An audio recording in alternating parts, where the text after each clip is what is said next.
the remake was Texas Chainsaw Massacre in 2003. The final girl in that movie is Erin Hardesty, played by Jessica Biel. You have the killer in this, played by is Leatherface. Andrew Benarski plays Leatherface in this one. He goes by a different name in this one, though. It's like Thomas Sawyer or something. Like he's got like a different name than all the other variations. Well, we know that Bubba's not a real name, so.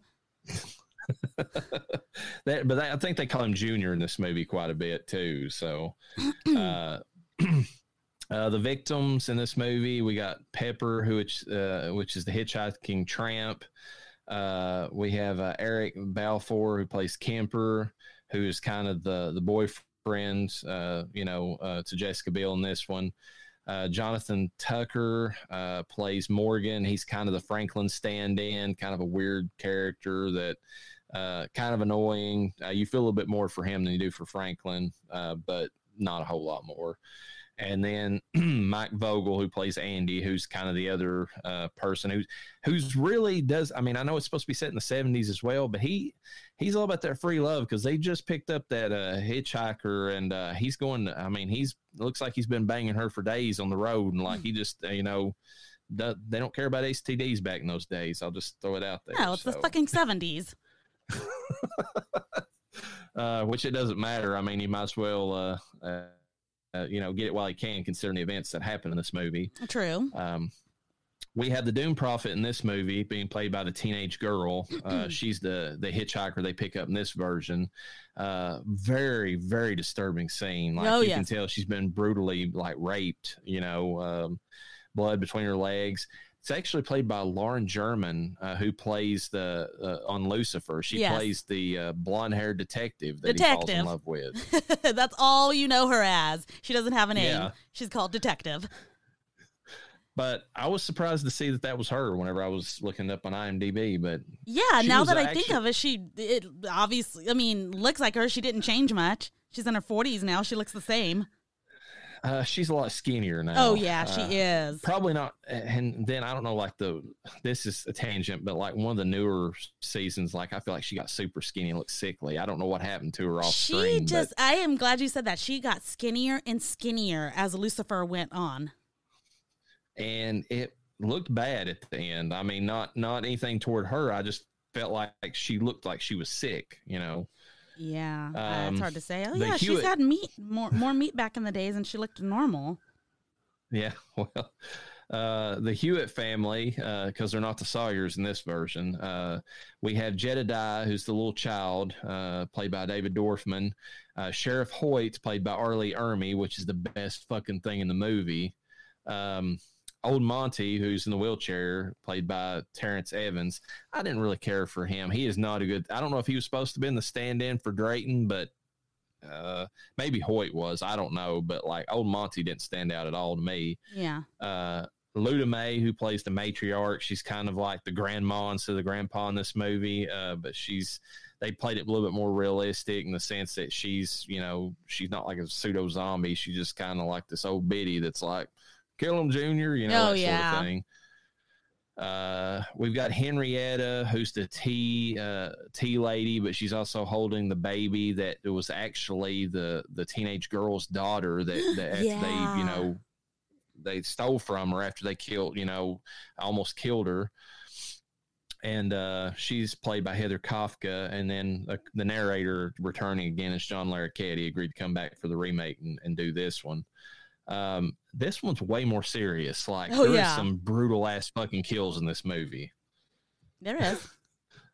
There's the one thing I didn't like about this though is that Leatherface works downstairs in this one, in a kind of a sub basement. Yeah. And it's always dripping water down in there. Yeah. And it's there's even water on the floor, standing a few inches. And I don't understand the point of that. They're supposed to be in Texas still. You figure it'd be kind of dry-ish, unless they were in extreme East Texas. I don't know. It just didn't jive with the movie. I didn't understand the water point, what they were trying to get at with that. Leaking pipes are leaking pipes, and it makes it look dank and musty. I think it kind of goes with just the grittiness and the griminess of how Texas Chainsaw Massacre is as a film. I guess I'm used to, like, especially if you watch all the other ones, they got more of a like super dry, like desiccated, feel to them, versus this one is more like the I hate to say the word, green but moist, fields, yeah, moist. And maybe it's because Jessica Biel's in the movie, but anyways. Biggest crime of this movie is the fact that she doesn't even get halfway undressed in this movie at all. Like, yes, she has, like, this, super form-fitting, like, jeans and a tank top. But I mean, her clothes barely get damaged in the movie. So yeah, that's probably in her contract or something. She probably came right off Seventh Heaven and is like, I can't do this. I can't. No, because she got this in my image. Well, maybe, but on the contrary, she got pulled away from Seventh Heaven because she started kind of rebelling, and she was posing. I know she posed in like Maxim magazine, like in underwear and a bra, and she started That's true. She did. She did go a little rogue. How dare you act like a whore in public? You can only do that behind Hollywood parties.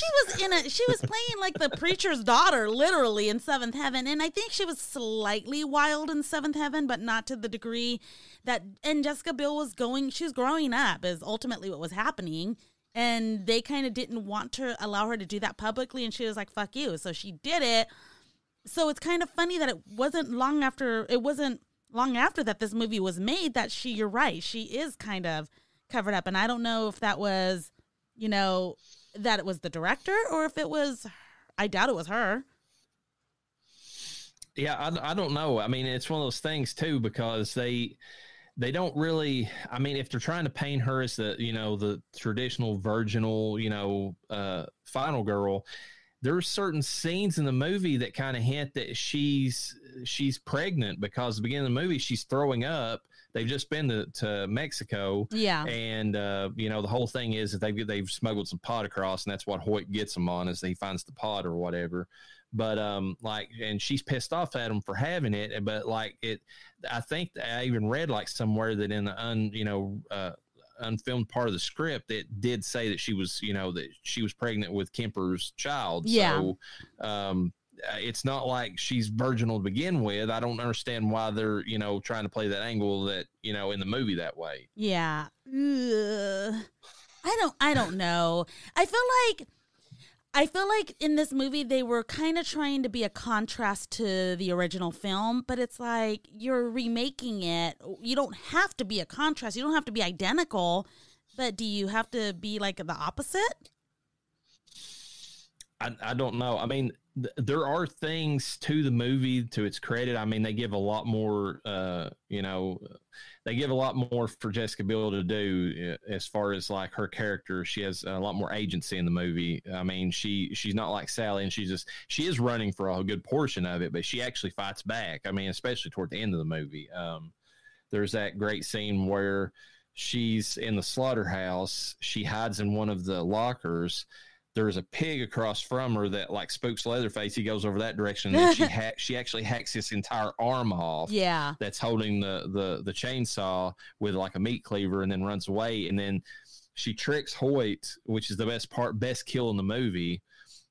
She tricks Hoyt into thinking that she's in because the truck driver in this one's a dumbass, and he takes her directly to the Hewitts or whatever. Mm-hmm. And while he's in there trying to tell him that, she sneaks out. She gets in Hoyt's police cruiser.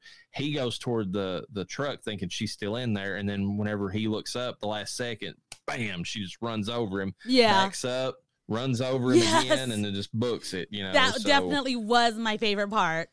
And she steals the baby back from him, which is great. Like she does that so they don't have the kid. Yeah. Well, to me, that's one of the more memorable scenes, is that she did save the baby, and she's just driving down the road in this vehicle, just zooming away with the baby. I don't like they had a weird thing with the kid though, the Jedediah in this one, which is funny because that's the name that he's given in Texas Chainsaw 3D. So it's kind of confusing, or Leatherface is given in that movie. So it's kind of weird, but it's like Jedediah is like I don't know if it's because he's mad because that baby they stole is now like the favored child and like he's been kicked out. And so that's the reason he's rebelling against them. But like, they don't really give you a reason why he's turned on the family. Yeah. Like, I never, I mean, technically, I don't know. We had multiple instances where it looked like the Sawyers could go good. I shouldn't say multiple, but at least one instance. So maybe that was like, I don't know. Maybe that was like, hey, here, catch a break. But then other shit happens, you know?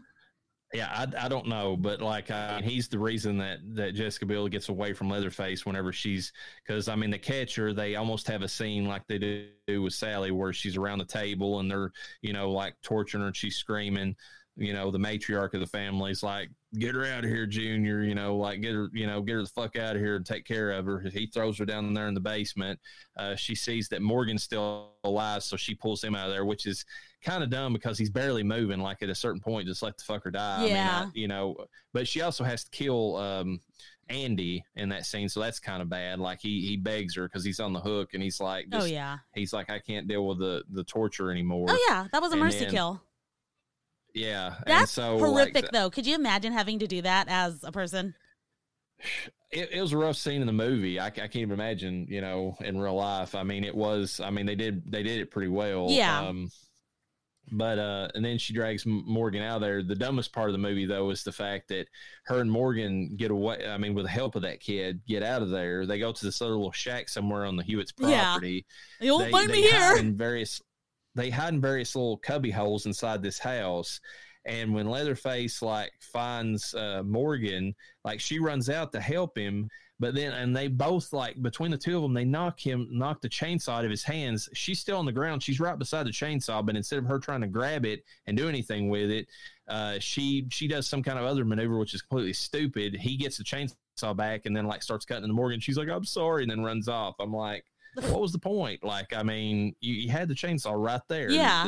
This is, you know. What was the gain? I mean, if it's just one of those, you know, like, you know, we talked about in Black Christmas where Jess goes up the stairs, one of the dumbest things in the movie. Yeah. It's like that's the dumb scene in this movie. It's like, what the fuck are you doing? Grab the chainsaw. Like, I mean. Do you think that bad decisions were being made because Morgan was already like really low on life as it is and just not thinking properly? I mean, he was, but I mean, she was. I mean, this was her coming in her prime in the movie. This was the point in the movie where she was making the turn as the final girl, to where she was standing up for herself. Yeah, and she fails. Like, she doesn't do it at that point. And then after, you know, when Morgan's like, she hears him screaming, she gets the fuck out of there and goes to the slaughterhouse. Then she finally, you know, stands up, and I'm just like, a little too late. You could have, you know, done something. Way to go. You're the reason that 2 people died now, at least. Because, I mean, the thing that kills me about these movies, I mean, I know Noah's always about, like, you know, a little bit of realism. A chainsaw is a terrible fucking weapon, first of all. Yeah. Like, I mean, there's so many ways that it can, you know, turn on you or not function properly. All you have to really, there's quite a few ways that even if you don't want to use that chainsaw yourself to attack Leatherface, you could fucking tip it over, or there's things you can do to jam it up to where it won't work for him. Like, he can't use the fucking thing. Now, he'll probably kill you some other way, but, you know, at least he doesn't have that fucking chainsaw right at your back. Yeah, because that fucker can run, and he has like an extra 2 feet in front of him. Yeah, at least. Yeah. Because the chainsaw length. Yeah. Yeah. So it's like, I don't know. Real quick, because I can't remember. Is this the Texas Chainsaw Massacre? I believe there is one, and I believe it's this one, the remake, where Jessica Biel's hands are nailed to the chair. I thought that was a thing. I could be wrong. There is a scene in one of these movies where a nail goes through somebody's hand. Yeah, so maybe I don't know if it's this one or if it's another one, but I watched too many of them to remember I know that's specific one, to be honest. I want to say it was in the Next Generation where they nail somebody's hand to a table. I don't remember watching that, but apparently I have seen that. So, but yeah, it's for what it is. It's actually a very well done remake. I mean, it's Leatherface's mask in that one is more like a Frankenstein-ish mask. Yeah, it's like very pale, and it's like, you know. it's almost got like a Michael Myers quality to it in a weird way, but like not, it doesn't go full on that route, but it doesn't look quite like real skin either. I don't know. It's a weird one. It's effective, but it's just weird. I do like the movie poster. I mean, it looks kind of cool. Yeah. And but Arlie Ermy just knocks it out of the fucking park in this. Like there's a scene where he's interrogating Morgan inside the vehicle, and like he has the pistol, and there's some kind of scene in the movie too where he talks about, has this got fucking cootie juice all over it? Like how he is in all of his movies, because he, because they say that she pulls it out of her vagina or something. Well, it looks like it. But like he has him in the back of the vehicle, like reenacting like the scene with her where she blew her brains out, makes him move into the actual brains that are still splattered on the seat. And, and then he has the shove the gun all the way back in his mouth and tells him he needs to pull the trigger. And like, it's a very tense scene, like Arlie Ermy, like staring him down. It's very well done. Yeah. Going back to the scene though, where, she's pulling the gun and it looks like it's coming from her Virginia. That scene is so nasty because obviously we know what happens and everything. Everything about that is whole crazy, but like she's separating her legs just a little bit. Yes, you see the blood, but you also have sound effects. Yeah, it's bad. It's really bad. So it's hard to know. Now, if she really was that bad of a victim, as they're trying to portray, it would make sense why she had to hide a gun in that area. I don't think she was running and that gun was just, being held between her thighs. That wasn't happening. No. So, yeah, I mean, sometimes they're not just prison wallets, people.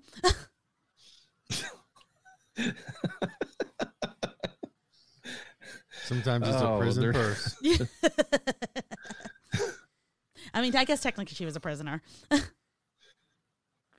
Maybe it's what Buck and Eaten Alive was trying to find the other prison wallet. He just couldn't get access to it. Nope. Bet you she wishes she had done that, though, after she was going inside of Niall's mouth. Yeah, it said Niall the crocodile. Mm-hmm. Anything else you want to say about the remake? It's just gritty as fuck. I mean, it's actually a pretty decent remake to the original, although it loses. It's very Hollywood. Like the one big criticism I'd have is like most of the characters in the movie, the initial starting teenagers, they don't look anything like they stepped out of the 70s. They just don't. Not really. They look like they were 90s teens or 2000s dressing as 70s teens.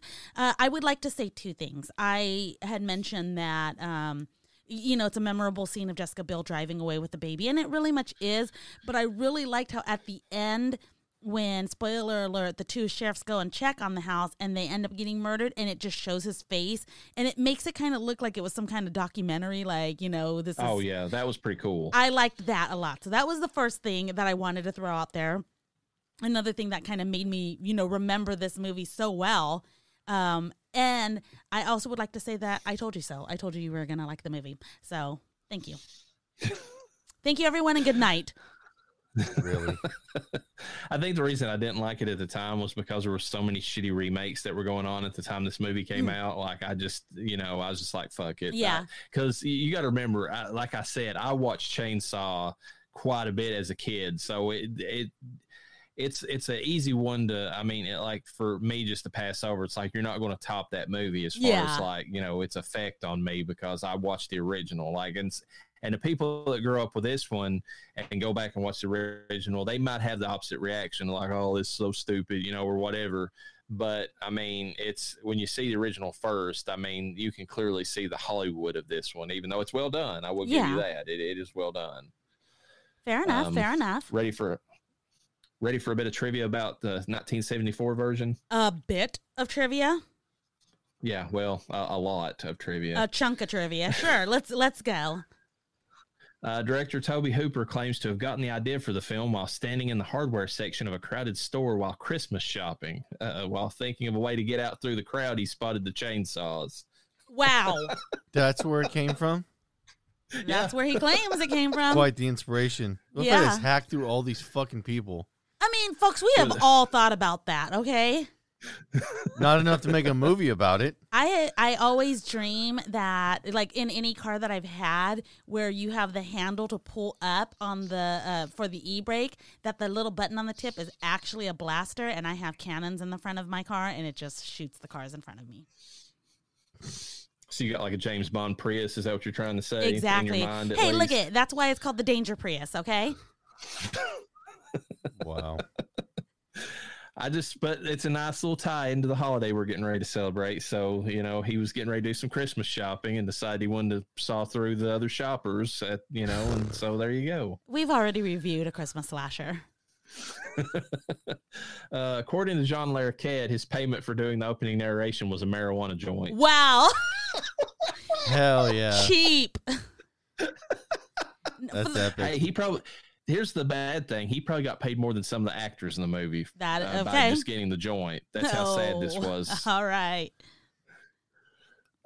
Marilyn Burns, whose character was chased by Leatherface through the undergrowth, actually cut herself on the branches quite badly. So a lot of the blood in her body and clothes is real. Fuck yeah. Now, yeah. This isn't the only damage she got during this movie. They couldn't get the prop to work when she was supposed to be feeding the blood to Grandpa, so Gunnar Hansen actually cuts her finger in that scene with a razor blade. That's dirty. Diabetics were up and coming around that time. I know they had lancets they could use to frickin' pop it open. She was hit with a real wooden broomstick, like I said, when the scenes with Drayton, and suffered real bruises because of it. Toward the end of the film, her clothes were almost completely stiff from fake blood, and she celebrated when she was told that she could remove them on what she thought was the last day of filming. However, she got a call the next day that they didn't get the footage they needed, and she would have to come back. So the scene where she's psychotically laughing was her as an individual person saying, fuck this movie. Oh my God. So she recorded that after she had gotten the call? Yes. Oh my God. Yes. She specifically said that scene of her psychotically laughing is her having to come back after she thought she was done with this fucking movie. And it's ridiculous. Another little thing that she hurt herself, I didn't put in the notes, but the scene where she jumps through the window toward the end of the movie and like is getting chased by Nubbins and I'm surprised she didn't break her leg. Because didn't she jump she jumped from a tall window, didn't she? Yeah, the thing is that so she wouldn't have just jumped through the window, which was ground level. Toby Hooper's like, no, your stunt double's going to do that. You're not going to jump through. So what they did was they dropped her down. Her stunt double jumped through the window, yes, but they dropped her down to get the scene where she dropped on the ground. Afterward, they dropped her from 9 to 10 feet above the ground. Most major injuries happen at 6 feet. Oh my God. She said when she's limping at the end of the movie, she was really limping. She said she didn't break her foot, but she said she hurt it. What the fuck, dude? Almost all major injuries. And I'm all yelling at Noah. I was like, why the fuck is she running so slow? You better run, bitch. You gonna get chopped up. Yeah, that's wild. Most major injuries happen at 6 feet. She was young. She's fine. No. But did she die? Okay. If she didn't get paid good, we know that much. Well, she didn't know that at the time. No, she didn't. You know what I want to point out real quick is that because you were saying a lot of the blood was hers because of going through the brush and everything. She had a rip on the back of her shirt, which clearly these women in low-cut shirts was a thing. They had very gorgeous, sexy backs. So showing them was a good thing in these movies. Her shirt was ripped completely in the back, but I noticed that. I had looked multiple times. It's hard not to look at their backs, for me anyways, and she had no cuts on her back. So I was like, wow, she made it through that brush with barely any, scrapes on that. You know what? I'm surprised there was no titties at all shown for being the movie. Yeah, there's none in the movie. Yeah. But for being the movie it was, like in the kind of the era, you think they could have gone away with something close to it. Okay. Like side boob. Were you surprised or were you disappointed? I was surprised. So here's a little bit of trivia since we're on this subject for you, Noah. While they were filming the scenes toward the end of the movie where she's like, she's there at the dinner table. She's all like, got the gag in her mouth and like, she's strapped to the chair with the hands or whatever on it. They were still writing parts of the script because that's how this thing was done. Like they were literally writing the script on the day. See their pants. All of the male writers with the male actors included, were trying their damnedest to find a reason to get her topless around that time in the movie. Wow. It was like John it was a Dugan major. was laughing about it. He said everybody was in love with Marilyn at that point in the movie because this was a trial by fire movie for everybody. There's this when I get to 6 the other guys crunching the numbers. How can Yeah. we justify some titties? Well, she had some nice knockers. She wasn't wearing a bra at all. They probably spent like a good 4 days in like a dark room trying to make this happen on paper and like, fuck. You know the real reason why they didn't? Tobe Hooper insisted that this movie be submitted as a PG movie. What? Wow. How? There was no blood in the movie, and he deliberately made it that way, or little blood, and all the scenes he cuts away right before you actually see the violence. And he thought he could get a PG rating out of this movie, and the censors, the fuck you are. You're getting a hard R and an X, and that's the best we're going to give you. I bet he regrets. God damn it, if I'd known that, I would have shown some fucking titties. A hard R and no titties. You know, it's a lesson learned. You get the titties first, and whether or not you use them is up to you.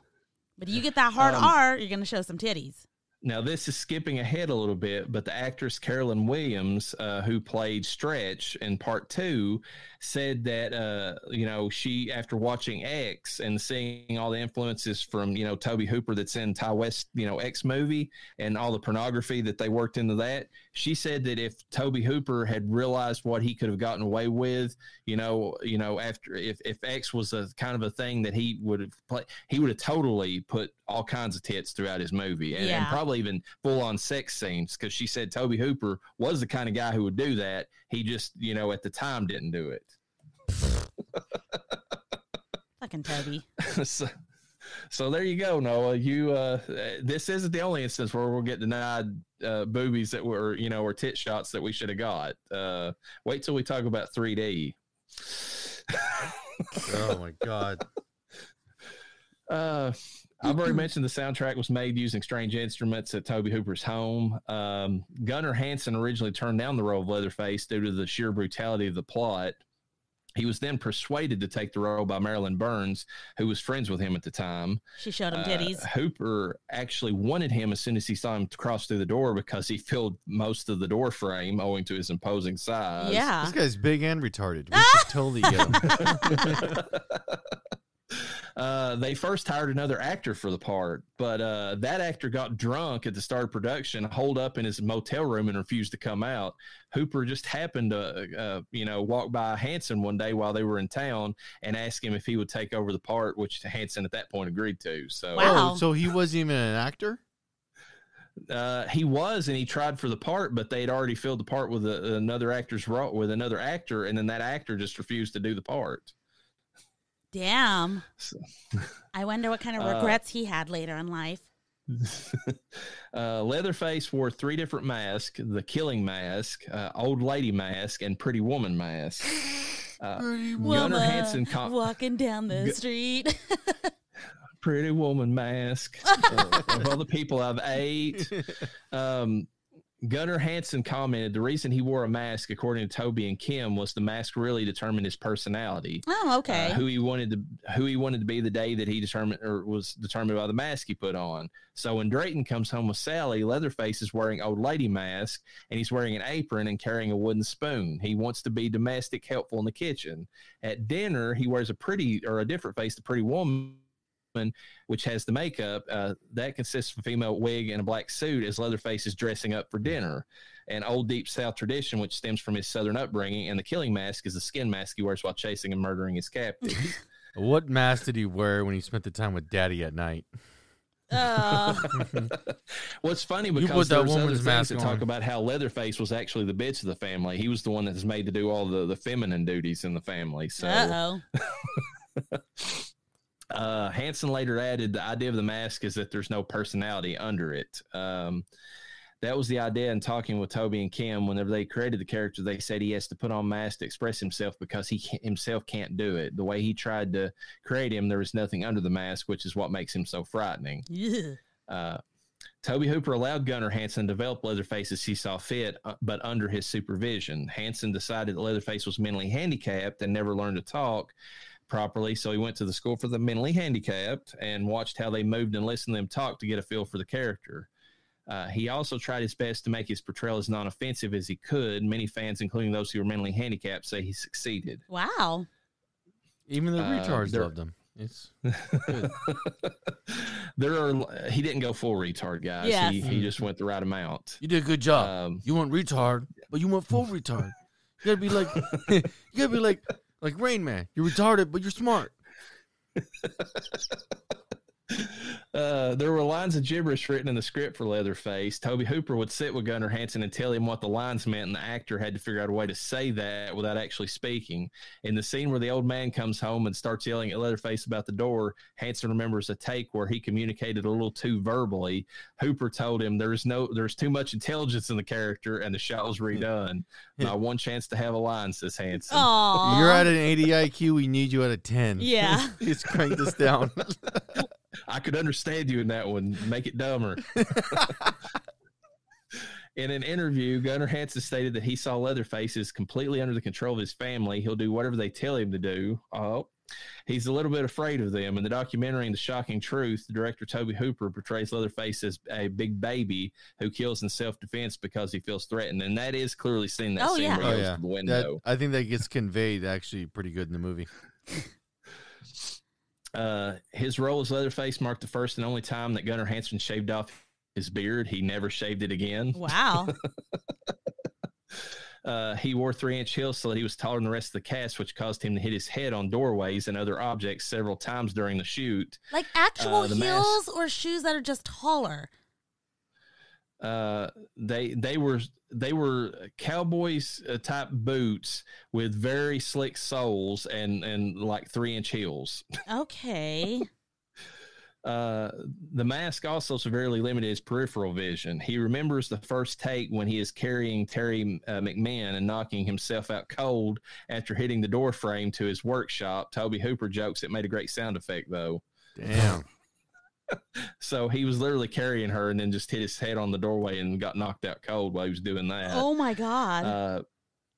Everybody got hurt on this set. The slick-soled boots and heels made it hard to turn quickly. And in the scene where he's chasing Marilyn Burns through the trees, he actually slips and falls, and the still-running chainsaw landed inches from his body. Wow.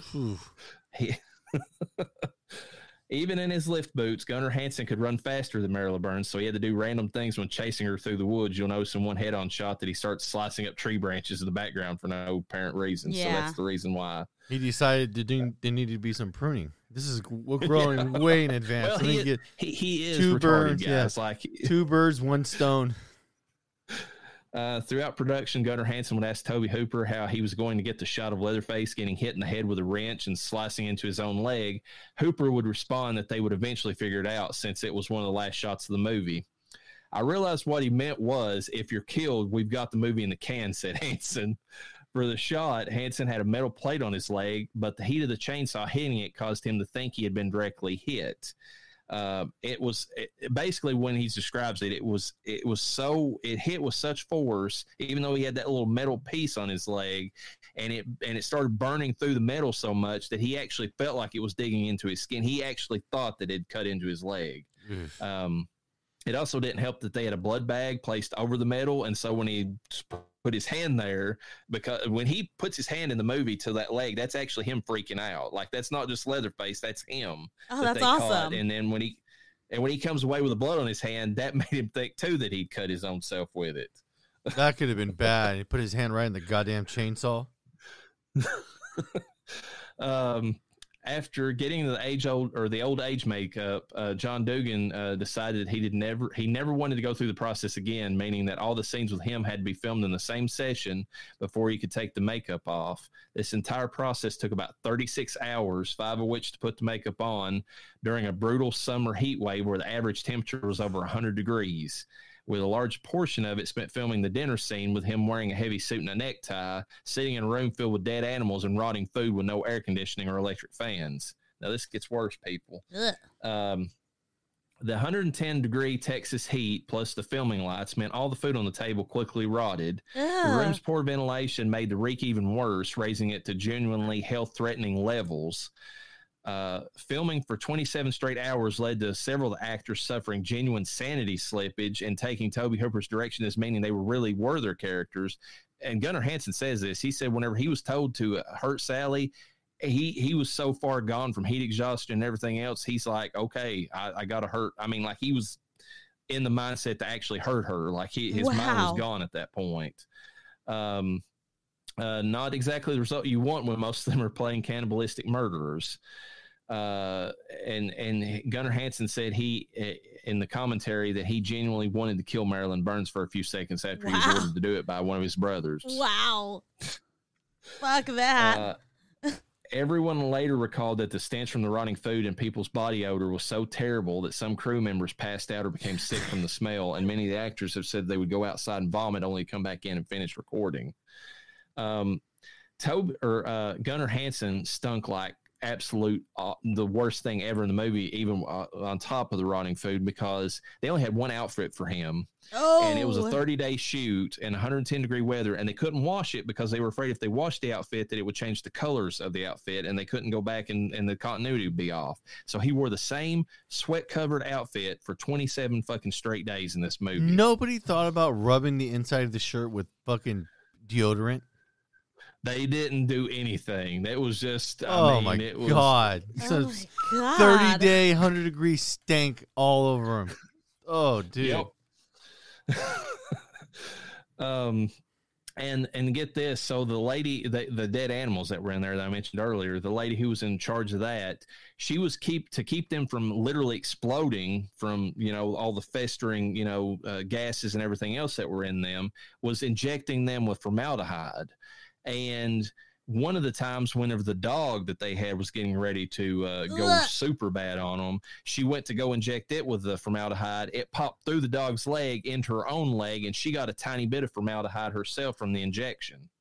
How close was she that a needle that you're poking through a dead dog's leg? Oh, that is disgusting. Okay. That's nasty. Okay, she's a vet, right? No, she was just a production designer. She knew a veterinarian. How stupid are you? Oh my God. So she was freaking out about that. The dog got so rancid they had to do something with it. They took it outside, and and Tobe Hooper's bright decision was he was going to cremate it. He just set fire to it. So they had the stench of a burning dead dog that they deal with on top of everything that had else. Formaldehyde in it, so it probably was somewhat of an explosion when that happened. No, formaldehyde is not really. They said it was real bad. People who are getting cremated that want to have the whole, be drained of, they're supposed to be drained of blood, but that want to go through the whole process of formaldehyde and everything, because they do, and it's like, you can't do that, but people ask, and I guess you have to respect the wishes of the dead. When they go into the incinerator, they fucking explode. It's an explosion. Is it flammable? I'm kind of curious.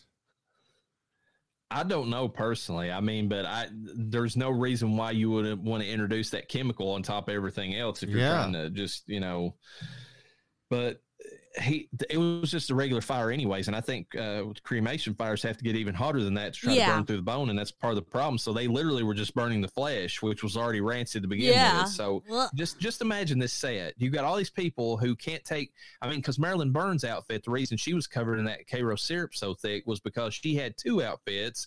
They went to wash one of them. Somebody stole it the day that they, from the washing machines. And so they only had one left or actually they went and bought a set to finish out the rest of the movie, so she couldn't change her clothes either after someone stole that ripped up outfit from the laundromat. Some dirty pervy production guy just sniffing the crotch the whole time. So they've got these people in 100-degree weather. There's no fans. You're amongst all this rotted food, and they're here for 27 straight hours in this massive heat, just dealing with all this nastiness. I can't even. They were in literal hell filming this movie. That's all there is to it. Edwin Neal, who played the hitchhiker, claimed filming that scene was the worst time of my life, and I'd been in Vietnam with people trying to kill me, so I guess that shows how bad it was. He said that he might kill Tobe Hooper if he ever saw him again. Wow. Damn. Funny thing about him, though, that character that he plays, Nubbins, the hitchhiker, he actually based that character off of his paranoid schizophrenic nephew. Wow. So all those mannerisms he took from his nephew. That's kind of scary. Surprisingly, this film is the least bloody horror film of all time. This is because Tobe Hooper intended to make it a PG rating by keeping violence moderate, language mild, excluding nudity entirely, and having most of the horror implied off screen. However, this plan actually backfired and made the film even more horrifying because despite cutting and repeated submissions, the rating board insisted on an X rating, and it wasn't until the film received the R rating when Hooper gave up and released it. Hooper had similar ratings problems with the sequel. Shit. And actually, it didn't get British approval. They outright refused to even allow it to be shown until like the late 90s. Oh, wow. In Europe.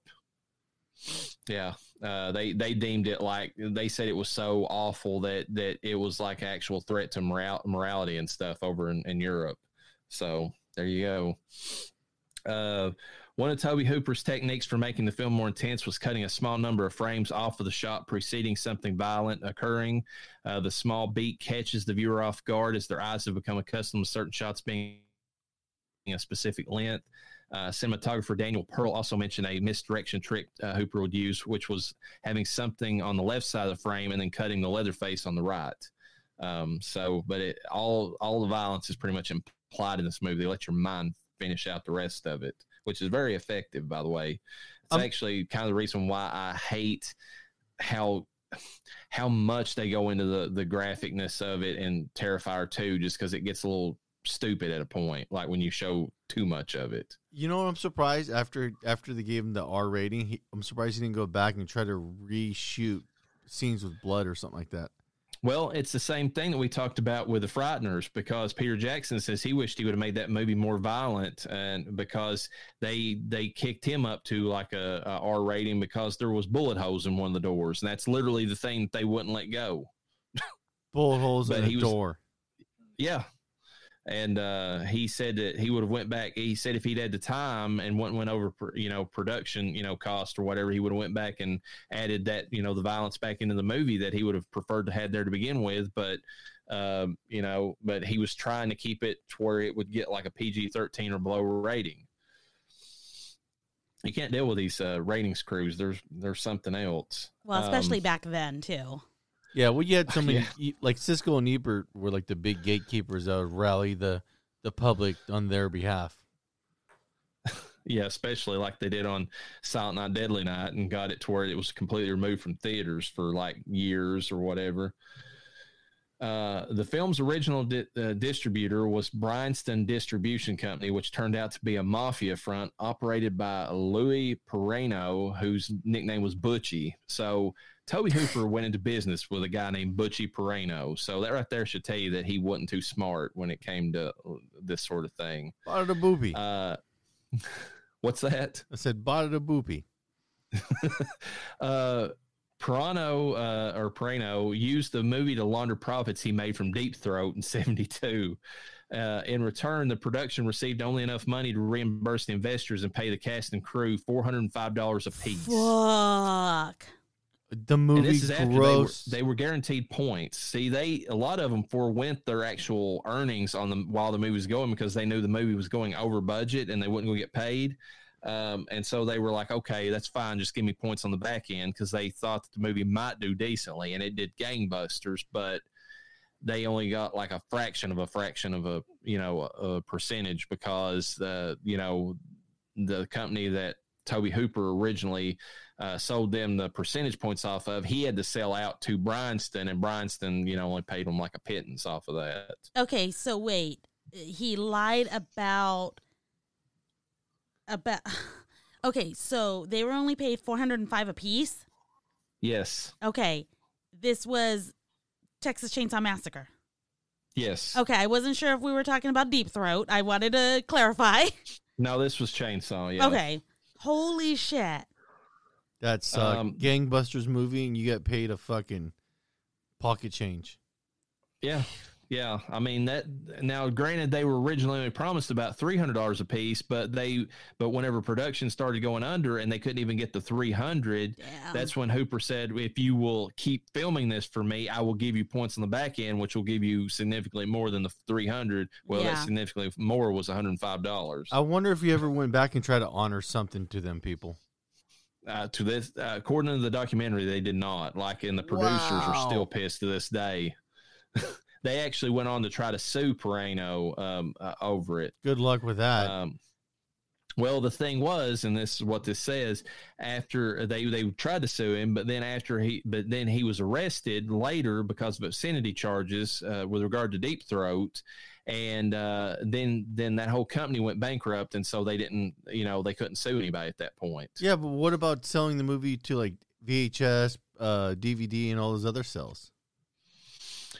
The rights at that point were still owned by Bryanston, because here's what Hooper did. Like him and Hinkle, I think, owned their own company. They formed their own company called Vortex. That's where they sold the points to, or whenever the percentage points to all the people on the cast and crew when they couldn't pay them. They's like, okay, Vortex as a company will give you so much percentage of the back end when we sell this movie. Well, whenever they sold the movie, they ran into more production, cost or whatever. So they ended up having to sell even their own shares of Vortex off to Bryanston. So they didn't even own the company they originally promised this from. God damn. Okay, there's a part here, though, that says that after he was arrested for obscenity charges and Deep Throat, the cast and crew filed suit against him, and they were awarded $25,000 each. I mean, that's not compared to what they probably could have made. It's I mean, that's better than nothing. Yeah. But I mean, you're talking about, like, I mean, if you were guaranteed I don't know, just even 1% off of 30 million, that's still. And not that too, but does that even? I'm pretty sure that $25,000 doesn't include what they got to pay the lawyer, so they probably didn't get the whole $25,000. Yeah, that was a class action lawsuit, so they would have probably had to, paid out a pretty penny just to even get to that point. And that was only paid to them, I think, because New Line took it over and they agreed to do it, as part of a make good to get to get everybody on board with them because when they bought it, that's when Leatherface Texas Chainsaw Massacre 3 came out, because they were going to take it. That they at the time they thought that Freddy's stuff was over with. It was like early 90s, and so they were trying to transition to another horror type thing, and so they saw the Chainsaw franchise is one they could move into. So that's the only reason they agreed to do any of that stuff. Yeah. Paul Partain, who played Franklin, was afraid that if he ever went out of character, he would never be able to tap into the whiny ass character again. His words, by the way, he actually hated the character himself. This caused the entire crew to shun him and actually hate working with him. Wow. Gunnar Hansen says he was happy to kill Partain's character because it meant that was the end of his days on the set. Damn. Like, I'm sorry, there was an accident with the chainsaw. It actually cut his neck off. See, that would have been a good ass scene if they had like a prop dummy, and he just got to go ham on that thing. That's not how you get a PG rating, Noah. Yeah, he didn't get a PG rating. Yeah, but that's the biggest mistake is that. Go ahead. I was just going to say, Marilyn Burns said that she wasn't acting in the scenes where she's visibly disgusted when she has to talk to Franklin, her brother. Those scenes where she's like rolling her eyes. She's actually rolling her eyes. She's not acting one bit. She hated him that much. It doesn't seem like they were acting, so. Yeah, everybody seemed like they hated his ass. Tobe Hooper's biggest mistakes was not actually getting the scenes, because you can get the scene and cut away from it. But had he gotten the scenes, he would have had a lot he could have included and basically deserved that R rating. That would have been so satisfying if you just took the chainsaw and cut through him in the wheelchair, then kicked it to the side. Yeah. It would have been a lot better. And then rounding out the trivia, according to Edwin Neal, or Nubbins, the Texas State Troopers actually shook his hand and thanked him for causing crime to drop 18%. Apparently, the message audiences took away from this movie was don't pick up hitchhikers, and that actually decreased crime by almost 20% by doing that. Wow. That's awesome. Good job, Nubbins. You done did good, sir. They should have spun that for the movie. This is a PSA movie, is what this is. Well, it really, I mean, it is the movie that when people, that and The Hitcher that came later with Rutger Hauer, it's like people watch those movies like, yeah, I'm not dealing with hitchhikers anymore. I don't care who they are. Yeah, it's not that, but like common sense tells you don't go around, don't be a hitchhiker and don't pick up hitchhikers. Like people over here, you're taking a giant gamble. But it was a thing back in like the 60s. It was like in the 70s where you just, I mean, up until the time this movie came out, where like you were considered a bad person if you didn't offer to pick them up. Oh, my dad hitchhiked from New York all the way to California. And he survived. And his name was John Rambo. Reverend, do you ever see people attempting hitchhiking up in where your area is? Yes. Okay, so you do say, have you noticed it's making kind of a comeback as we see more homeless people? Because I know out here in California, I'm seeing a fucking lot of it now. Or people attempting to hitchhike is what I should say. Yeah, I don't see anybody ever stop and pick them up, though. They're like, fuck that. No, yeah, I haven't seen that. I've seen enough movies to know this doesn't end in my favor. I don't know. I mean, I feel like it was more back in the 90s I saw it than I do now. Like I see more panhandlers than I do anything else. Like it's like, oh, stranded, need some money for. It's like, well, okay, dude, really? I mean, that jacket you got on looks pretty expensive, So you know what the wild part I don't get about like panhandlers nowadays? It's like no one really carries cash anymore. Like I don't know how that works out. You can Venmo them. Some of them have Venmos. Yeah, you have a phone. You're doing better than I thought. You don't need any money. Yeah. Exactly. There was one time, and I posted this on my Facebook a couple years ago. It was the one time I almost picked up a hitchhiker, and there was this guy. I am not joking. I put this on my children. He was creepy looking as fuck. He definitely could have been in Texas Chainsaw Massacre. He could have been Nubbins. He could have been any of the brothers.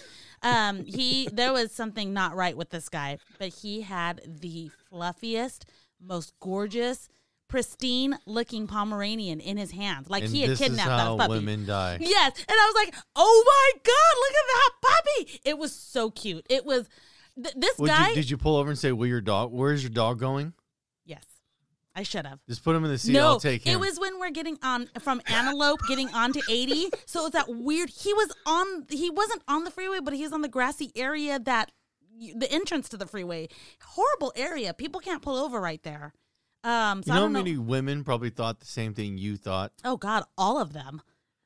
How many women? How many women didn't? That would be an easier number.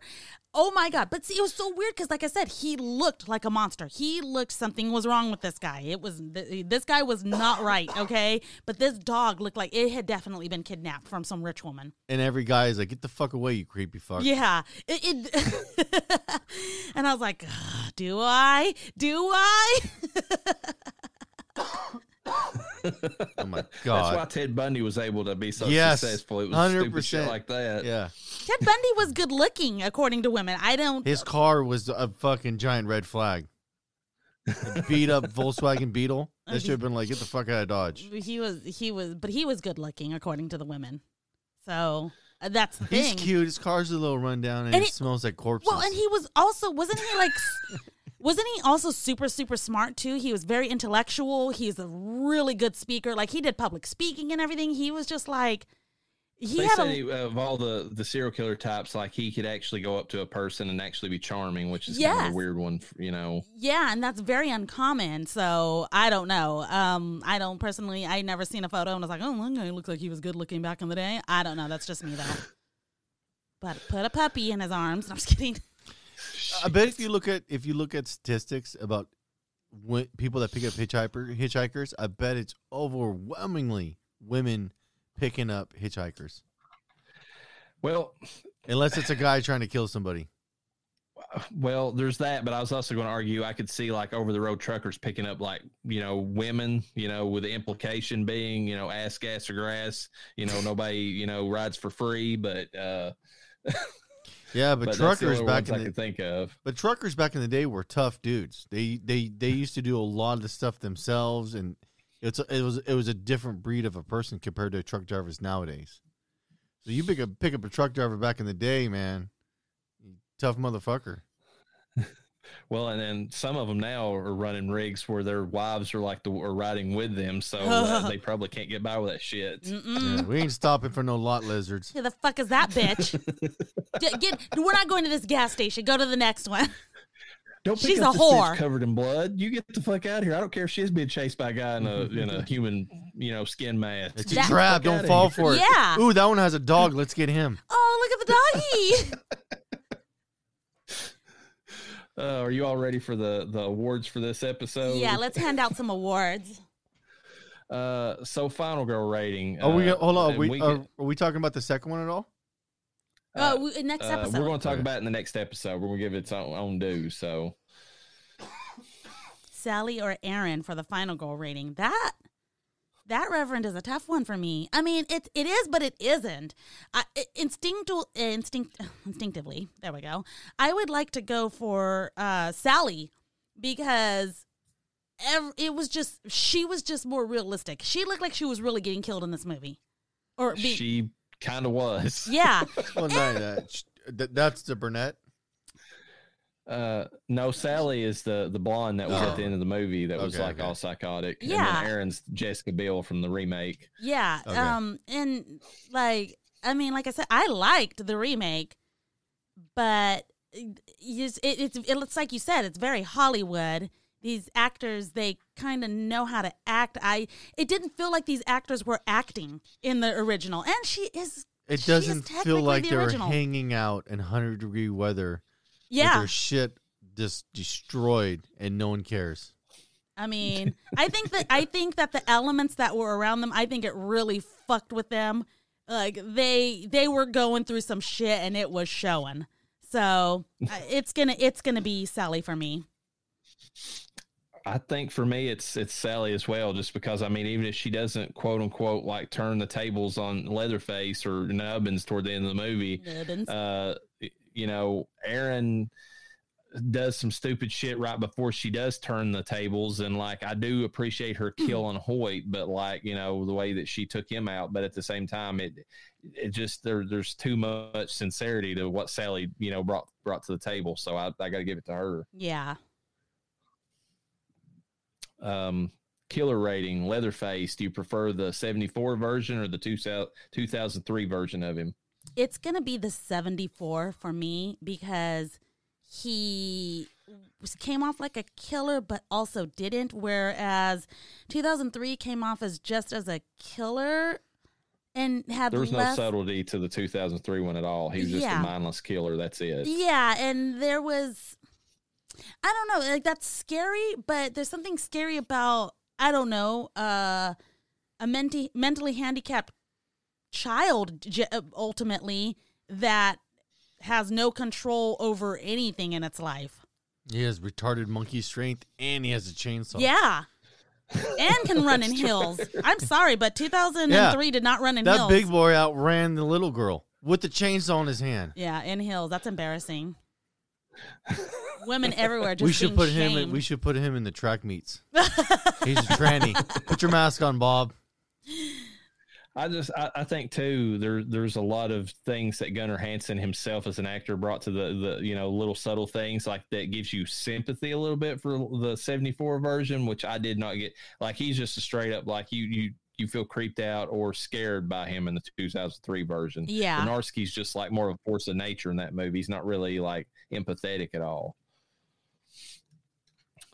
Best mask, the 74 version of 2003. I'm gonna let you guys go first. That's hard. That's a tough one.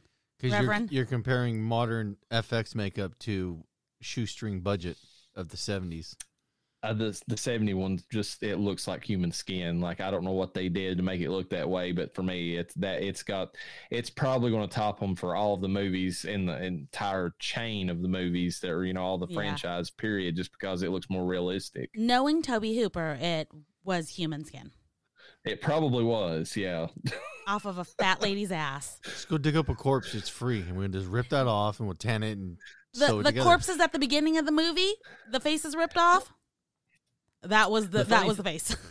the funny thing about that was the production designer, the guy who designed the mask and actually made all that equipment, or all the like little bone like furniture and all that you were talking about earlier. He got really mad because there was a dead horse that was like along the side of the road as they were like driving, along in the van, and he wanted them to pull over and like film it. And they was like, no, we can't do that. That look, we don't want to get that close. And it's probably gross. Not realizing later that they're literally filming right next to dead animals that were getting ready to explode. But, and he said that he basically called them a bunch of pussies and said that he wished that they went ahead and filmed it, because he said it was like a gift from the film gods that you have like a movie like this and you got a dead horse out of nowhere that but they did end up filming a dead armadillo that they found or whatever, so that's why it's in the beginning of the movie. Oh my god. Well, for me it's going to be I hate to derail, it's going to be the 2003. It's the one that's most memorable to me. I don't know why it stuck with me. It's kind of a scarier one. Yeah. I will agree with you. I mean, it stands out that way. I mean, they're both equally horrifying, but I don't know. Something about that 2003 one. Maybe it was the color that they used in the filming, like the color schemes. Something just, I don't know. I don't know. For the FX budget they had on the original, I got to go with that mask. Just for the fact that you guys made do with what you had. It always seems like the people that make do with what they have end up with a better quality product, even though they didn't have the capital to make it happen. Yeah, I don't disagree. They have to stretch more to make sure that things that work out for them that way. Best kill, 2003 for me. That one's the easier one because just watching Aaron run over Sheriff Hoyt over and over again, just love it. Yeah. I don't know in 70. I guess Franklin, just because watching that son of a bitch die. Like, I mean, it was everybody wanted it to happen. So it's gonna have to be Franklin because he was so annoying. But I am gonna have to give a close second to Pam getting hooked. That scene is the scene that gets most people in the movie. Yeah. She's sitting there in this awkward kind of pain where she's in pain, but she can't keep moving, and it looks like it's really happening. Kudos to that one, man. And that wasn't even a kill. That was more of a, getting ready to kill. I don't know. The dude getting rolled by the truck was like the one they showed, like the actual kill they showed. Yeah. That was pretty good, man. They got plowed by that truck. I was like, damn. Here's you some trivia for that. So there was an extended scene they never filmed with Nubbins, like right after that, where they they were supposed to zoom in on his body and like show like the damage that he took after that truck ran over him. They had him, it was 110 degrees. Oh God. They had him laying on asphalt with his face against the ground, and he said he could actually hear his skin sizzling as he was filming that. No. And it never got put in the movie. Yeah. I don't want a rated R. I want to go for a PG. Oh, okay. Yeah, that's going to fly. I just cooked my face on the asphalt for no reason. Thank you. Can we? Yeah. You think they would have went back after they got the rating and just dropped that bad boy in there then? Fine, here. Let's see. Best scream. It has to be Sally. Between the two of them all together, she just, like you said, it was more natural. Well, I very specifically, it was Sally the second time she jumped out of the window. Because I feel like she jumped out of the window twice. She did. She jumped out of the upstairs window first, and then and then. So it was the second time she jumped out, and she's screaming just like a maniac with her tongue wailing side to side and everything, just running slow. She's like running like she's in fucking quicksand. That was it for me. I was like, this is the most realistic scream ever. She sounds terrible. You have a different opinion on that, Noah, or are you pretty okay with Sally getting? Yeah, I thought it just felt more tangible from the first one. I mean, there were some scenes that were kind of to be desired, but for the most part, like the pacing and everything, and just her character in it, it feels more like a realistic scenario. Okay, what about the scream though? Yeah, that ties into. That's a big part of it. It progresses. Her scream progresses. It goes from being a normal scream to being I've been through some shit. It's a psychotic scream toward the end of it for sure. And it's probably after all that, having to smell Gunnar Hansen, having to like the heat. I mean, it all Worst scream definitely is 2003 Erin, right after the teenage girl kills herself, because I know you didn't watch this recently, but if you watch that movie, like, it is the most lame duck scream for what you've seen this girl, you see the setup for her, you see that something clearly bad has happened to her. She blows her fucking brains out right in front of you, and it's like, it's not, I mean, it's more like like it barely gets any register at all. Like, I remember. Just phoning it in. Yeah, that's exactly what it was, which is weird. I remember at the time thinking, the first time I had seen the film, that like, it was like, maybe she was like not believing that this had really happened, you know? And that's the only explanation I could come up with. You know, that now that I'm thinking about that scene, is that woman had been through some shit, but how fucked up are you in the head, not saying as a person, maybe as a person, that you didn't even stay alive to try to save your baby? Like, you just been rescued. Here's your only chance to let authorities know, holy shit, my baby is in there, and she fucking kills herself. Yeah, she just gave up. Like, I mean, it was almost like she was playing, like what Sally could have been from the first movie after everything that happened to her. Like, that's almost the vibe I got from her, was that she was the quote unquote final girl that happened into the frame, that couldn't take it and just offed herself. Yeah, definitely. Also, why did she wait till she got rescued to kill herself? So weird. I don't know. I mean, it's very effective for starting that film. Typical woman just looking for attention. I guess so. Are you filming? Watch this. It's just like the mother from Alice, Sweet Alice. She had to walk in front of everybody and let them know that she'd cut her wrist, you know? Oh, yeah. Jesus. The best side character, hands down, it's the Black Maria truck driver. That dude, like, wherever you're at, dude, you're still running. Peace. You got all my respect. Just you beat. Yeah, no. You beat it out of there. For me, it's the chicken. Really? Sorry, I said what I said. I'm curious. I don't know if this guy would qualify as it, because he's kind of part of the main plot. It'd be like the brother who runs the shop. Yeah, I almost want to give, like, because especially with part 2, like there's not really many side characters that we'll have to discuss, and I almost want to give, like, the family members the option, or like, of being considered side characters. So I would accept that, because Drayton is definitely he nailed that. He's a character. Oh yeah, he nailed that. How insane the logic was of the character. Yeah. Let's see. Honorary, and this is the only time that I'll probably do this unless another character is this bad. Honorary worst character, Franklin. He wins the award. I would give Morgan that, but he's slightly better as a person, so he doesn't quite win that. What was? I'm curious what the guy had to say about the movie. Like, did anybody ever talk to him post production? Are you talking about the guy who played Franklin? Yeah, the guy in the wheelchair. He they have. I mean, they talked to him in interviews. He enjoyed making the movie. He realized that he hated the character just as much as everybody else, but he knew that he had to play him as a whiny piece of shit. So that's why he stuck with the character the way he did. He said that he was one of the people that they were trying to, not pay him, like, so that scene where he gets, like, dumped out of his wheelchair and tumbles down into a ditch or whatever, that was the very last scene that he filmed. It wasn't actually getting sawed, but it was that scene. Mm-hmm. And he was in a dispute with him. They owed him $300. He had a bill coming up. They said, well, if you forego the, whatever, we'll pay you percentage points. He said, no. He's like, he was even being a whiny bitch that way. He's like, you're going to pay me. And then he went to his agent and he got him to fight on his behalf. And he said that when you see him falling down that hill, he actually had that check in his pocket for the $300, as he was tumbling down the hill or whatever. But that was, he was a little bitch right down to the last minute. So. Damn. I mean, hey, he did deserve to get paid, to be fair. He did. He did his time. He sold his character. The goal he was shooting for his character got nailed. Yeah, 100%. Yeah. Also, he's technically a Doom prophet. He might be. We'll get to that in just a second.